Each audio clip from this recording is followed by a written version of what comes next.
Queridos irmãos, queridas irmãs, uma situação clássica e que podemos ver reproduzida na literatura, nos filmes, mas que no fundo é algo que faz parte da nossa experiência humana coletiva, é o conflito de gerações.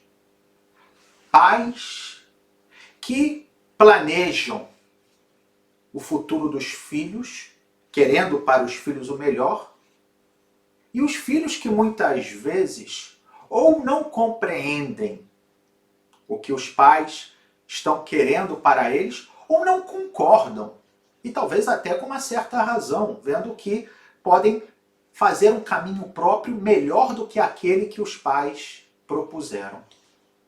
E essa relação, que muitas vezes, como eu disse, pode ser conflituosa entre pais e filhos, filhos e pais, também pode se dar na nossa relação com Deus. Também nós, às vezes, podemos não compreender e não aceitar os planos que Deus tem para nós.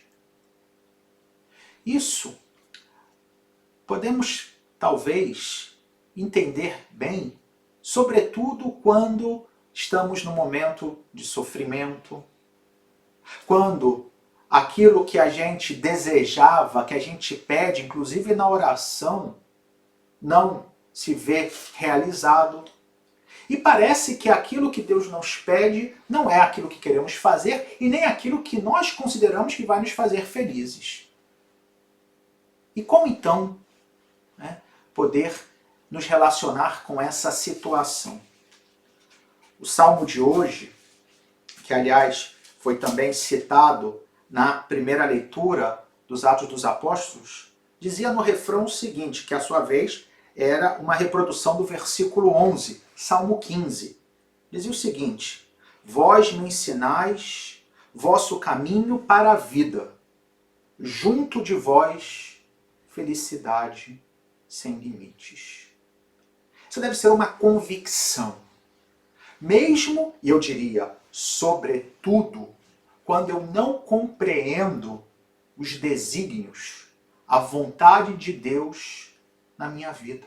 Eu tenho que estar convicto que aquilo que Ele me ensina, como diz o Salmo 15, versículo 11, vós me ensinais vosso caminho para a vida, junto a vós felicidade sem limites. E na realidade, se nós paramos para pensar, no fundo, nós não somos como um jovem que questiona o seu pai sobre aquilo que o pai planejou para o seu filho. Dizendo, olha, eu sou capaz de decidir por mim mesmo. Por exemplo, o pai que diz, você vai fazer essa faculdade porque assim é melhor. E o filho diz, não, olha, eu sou capaz de escolher por mim mesmo. Em relação a Deus, essa analogia não vale. Porque nós não somos capazes de realmente saber o que é melhor para nós. Se, aliás, fôssemos usar uma analogia que realmente correspondesse um pouco à realidade, seria aquela de uma criança de uns 4 anos que quisesse tomar as decisões sobre o que é melhor para a sua própria vida. Larga aí a criança e deixa ela fazer o que ela considerar melhor. Vai ser um desastre. Muito provavelmente essa criança vai acabar se expondo ao perigo, inclusive até, quem sabe, perigo de vida. Pois também nós, o que sabemos sobre a existência? O que sabemos sobre o futuro que nos espera? O que sabemos sobre os mistérios do universo? Absolutamente nada. E somente pela fé que nos leva a confiar em Deus, podemos encontrar consolação mesmo quando não conseguimos compreender agora aquilo que Deus nos propõe. No fundo, a experiência que muitas vezes fazemos é a experiência dos discípulos de Emaús. A leitura do Evangelho de hoje é riquíssima em simbolismos, em imagens que nós podemos usar para espelhar a nossa própria vida. Aqueles discípulos que saíam de Jerusalém indo até Emaús, decepcionados.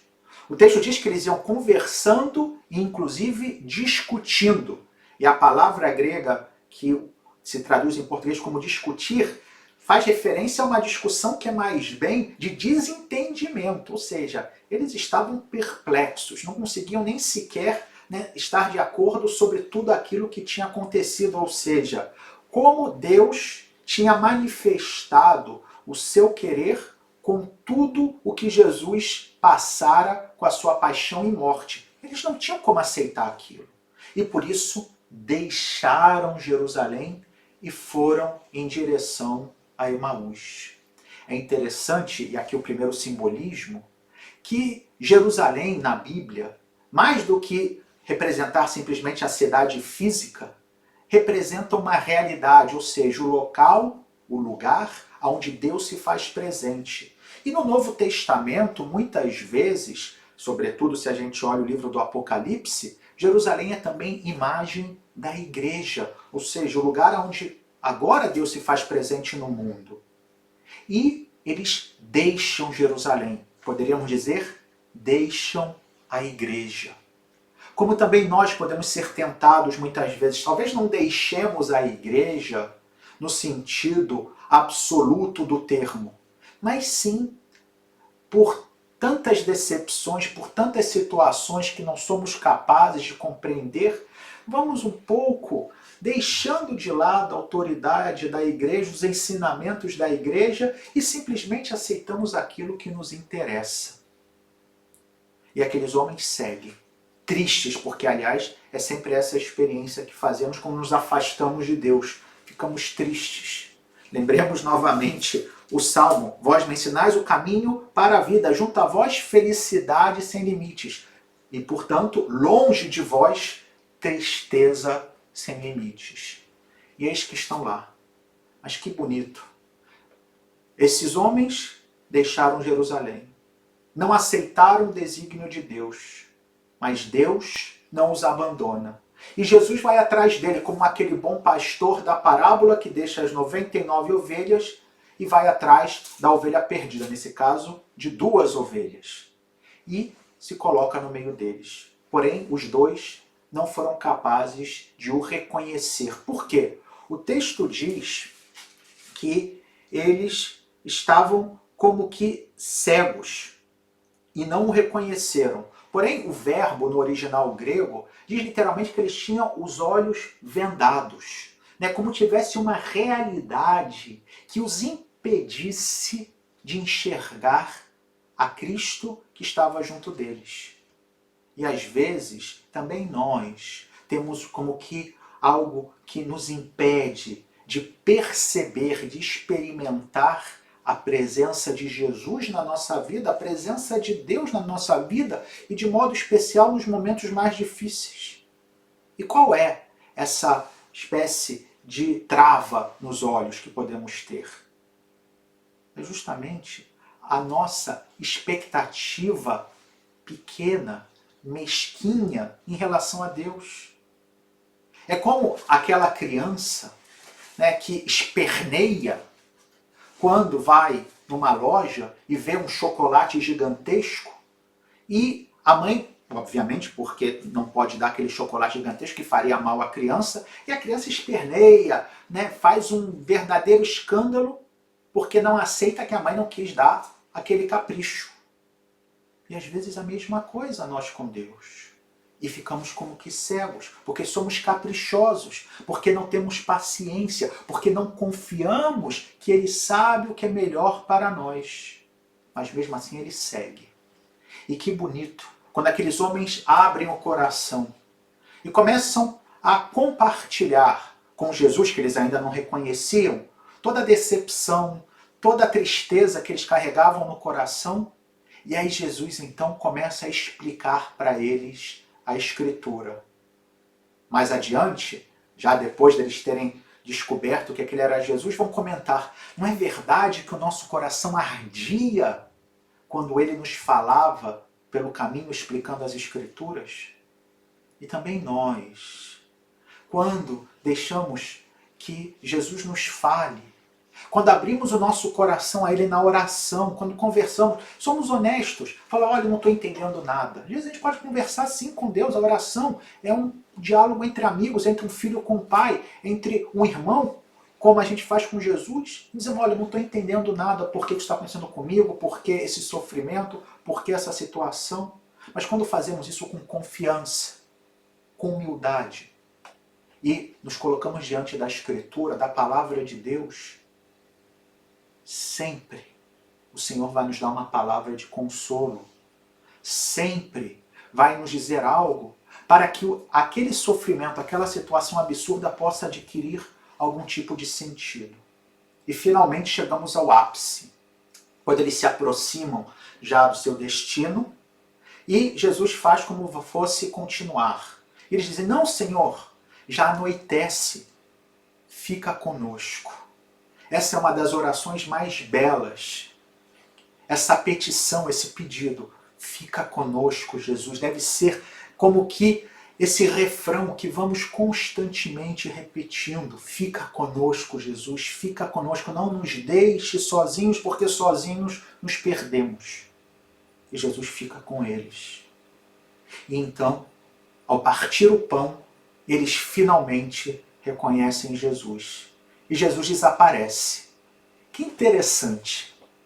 Quando eles estavam no caminho, saindo de Jerusalém, tristes, indo para Emaús, Jesus está junto deles, fisicamente. E eles não o reconhecem.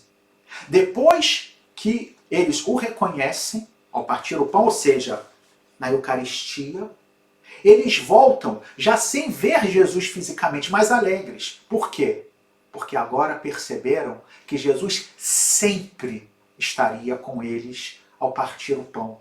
Que cada vez em que eles estivessem na Eucaristia, ali estaria Jesus, como de fato está, em corpo, alma, divindade, no seu santíssimo corpo e no seu santíssimo sangue. E é essa experiência, queridos irmãos, queridas irmãs, que podemos fazer. E é assim que vamos nos reforçar nessa confiança. Somos crianças pequenas, confiemos no nosso Pai Deus, Ele sabe o que é melhor. Nos confiemos a Jesus, que é o nosso irmão mais velho, que nos ama com loucura, que morreu por nós. Que bela também a palavra da segunda leitura, quando São Pedro dizia que nós fomos resgatados da vida fútil, ou seja, essa vida sem sentido, essa vida de alguém que se sente abandonado, órfão. Não somos mais órfãos, mas fomos resgatados.